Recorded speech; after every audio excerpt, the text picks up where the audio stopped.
Hello, everybody. This is Tom Roberts, Director of Robotic Design here at RōBEX in Perrysburg, Ohio. A few weeks ago, I did a simulation using FANUC's 3D simulation software. We got a lot of interest in it, so I decided to put together a little demo for everybody.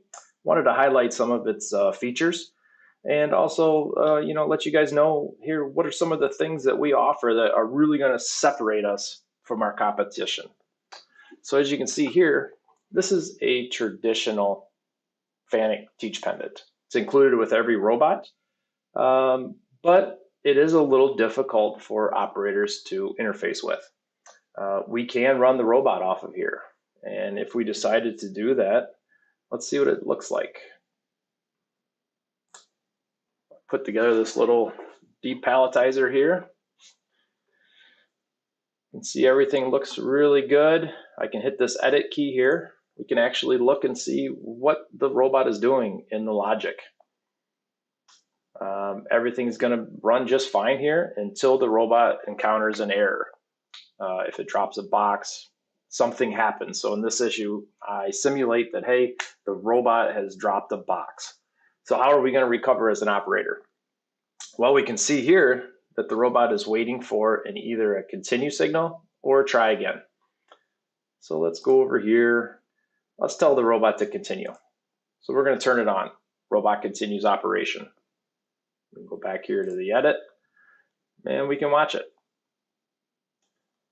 This method works fine, but as I said, it is a little difficult for an operator to work. So how we overcome that? We can add an HMI, and that's simply a human to machine interface. You can see an example of that here. We have a really small touch screen. We have some start buttons, pause buttons, hold buttons, emergency stops, a couple safety devices. This system will work good. Unfortunately, it is pricey. So how are we going to overcome that? What if we want to save cost, but not lose any functions? What we can do here at RōBEX is we can actually make that HMI displayed on the teach pendant. Again, the teach pendant comes with every robot. It's already there. We just need to enable an option, and we can make that teach pendant look just like this. We can see we can abort it. We can start the system. We can stop it. I can get some IO status. I can jog some conveyors. I can even do some box changes or product changes.